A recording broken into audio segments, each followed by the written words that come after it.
Halo, welcome back to my YouTube channel. Kesempatan kali ini saya akan mereview lagi sebuah kamera DSLR 6D, Canon 6D. Nah, memang saya sebelumnya sempat review, tapi itu review secara luas. Kali ini saya akan review lebih spesifik lagi. Jadi di sini akan khusus mengenai hasil dari videonya.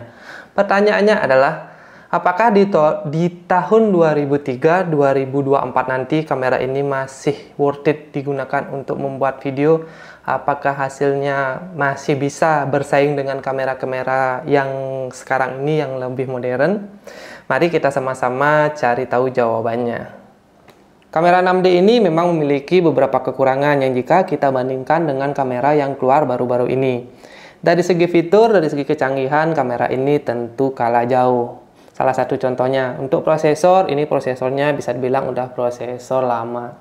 Kemudian dari segi titik fokus, ini hanya memiliki 11 titik fokus, sedangkan kamera-kamera yang keluar sekarang itu memiliki puluhan titik fokus, atau bahkan ada yang sampai lebih dari 100-an titik fokus. Nah, kemudian sekarang kan rencana kita akan membuat video. Tentu di sini adalah kendalanya titik fokus dan kemudian kamera ini tidak dilengkapi dengan auto tracking atau auto fokus. Kamera-kamera yang keluar di baru-baru ini pasti saya rasa kebanyakan memiliki auto fokus atau auto tracking. Nah, untuk mengakali itu makanya saya sandingkan seperti yang di judulnya ini, saya bandingkan kamera EOS 6D ini dengan Zhiyun Crane 2.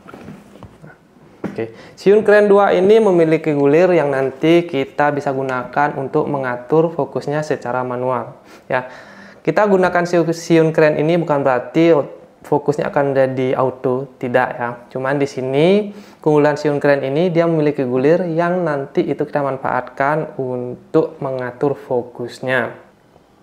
Kamera 6D ini juga tidak dilengkapi dengan stabilizer atau penstabil gambar. Jadi jika kita ingin membuat video, saya rasa jika tidak dibantu dengan gimbal ataupun stabil ini, saya rasa akan sangat susah untuk membuat sebuah video yang terkesan dramatis seperti itu ya.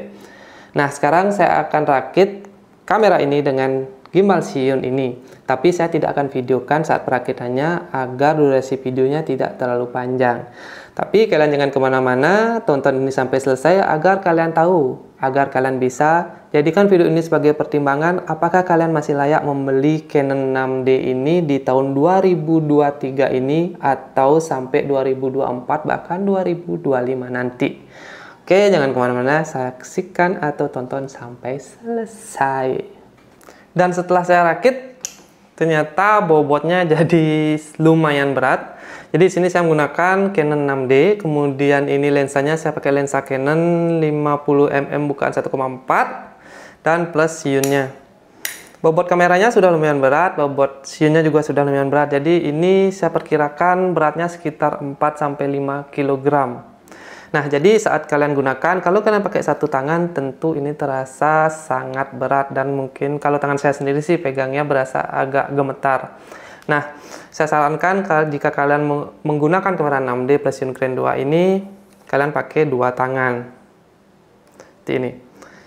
Nah, memang masih terasa berat, tapi ya resiko menggunakan DSLR, apalagi DSLR seri 6D yang bisa dibilang seri kamera yang cukup lawas. Tambah lagi dengan gimbal ini, yang gimbal ini kalau dibandingkan dengan gimbal-gimbal yang keluaran sekarang, ini jauh lebih besar ya bodinya. Seperti ini. Nah, untuk gulir yang tadi saya bilang di sini, nah gulir inilah yang akan membantu kita dalam mengatur titik fokus. Itu, dan ditambah lagi beberapa tombol dan beberapa gulir di sini. Ini gulir yang ini fungsinya untuk merubah mode, kemudian untuk merubah dari aperture ke shutter speed, dan kemudian untuk mengatur ISO juga.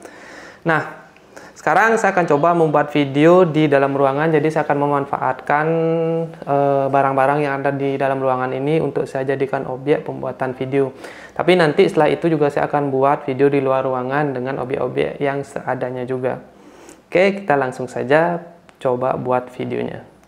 Sebelum lanjut, kita coba dulu manual fokusnya. Kita gunakan gulir ini ya. Nah, nanti kalian bisa lihat seperti apakah pergerakan fokusnya, seberapa smoothkah fokus yang bisa kita buat dengan manual menggunakan Zhiyun ini. Nah, di sini saya pergerakkan perlahan, saya cari fokusnya. Nah, jadi seperti itu fokusnya bisa kita atur. Kita gerakkan perlahan. Jadi kalian bisa mengatur fokusnya sesemut ini.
Oke, itu dia tadi pembuatan video dengan menggunakan DSLR Canon 6D. Nah, kemudian di sini sampailah saatnya kita menyimpulkan. Nah, sebenarnya memang sih Canon 6D ini memiliki beberapa kekurangan jika kita membuat sebuah video.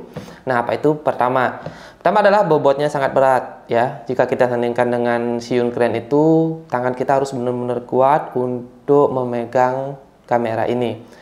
Nah, kemudian karena dia belum auto tracking, kita masih menggunakan manual tracking.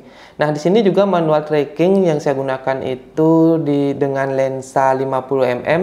Jadi saat kita melakukan manual tracking, suara dari lensa itu masih kedengaran atau audionya masih kedengaran untuk suara lensanya. Jadi ada suara krek krek krek krek seperti pada video ini.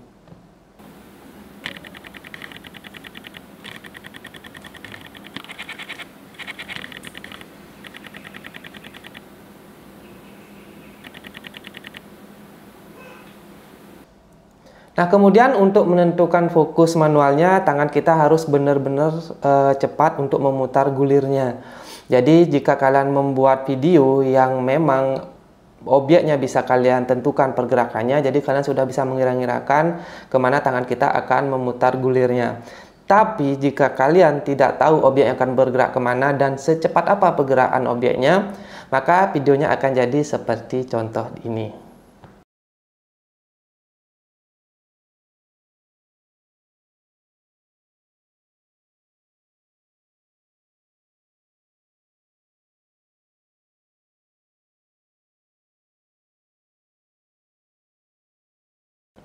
Dan kemudian untuk kualitas video dari kamera ini dia belum mumpuni untuk 4K, dia baru di HD. Tapi untuk hasil videonya menurut saya pribadi sudah lumayan oke.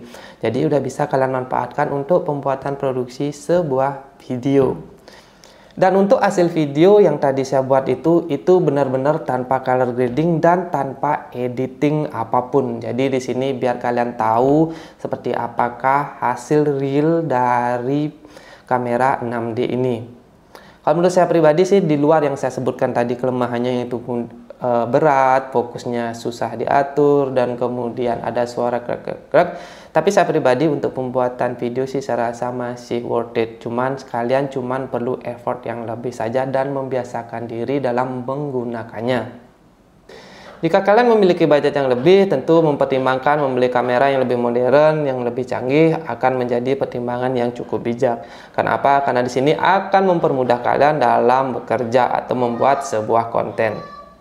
Karena fitur-fitur yang ditawarkan dari kamera sekarang itu jauh lebih canggih dan lebih banyak. Ada auto tracking fokus, kemudian kualitas video sudah rata-rata 4K, bobot kamera juga lebih ringan. Tapi jika budget kalian pas-pasan, tentu memilih kamera 6D ini bukan pilihan yang jelek juga. Cukup sih untuk kualitas videonya di HD, cuman effort yang kalian perlukan tentu lebih banyak karena kekurangan-kekurangan yang saya sebutkan tadi. Oke, sekian dulu video yang saya buat kali ini. Semoga video ini bermanfaat buat kalian. Semoga video ini bisa membantu kalian. Jika kalian suka, bolehlah kalian subscribe dan kalian bagikan. Sekian dulu dari saya. Salam sukses untuk kita semua.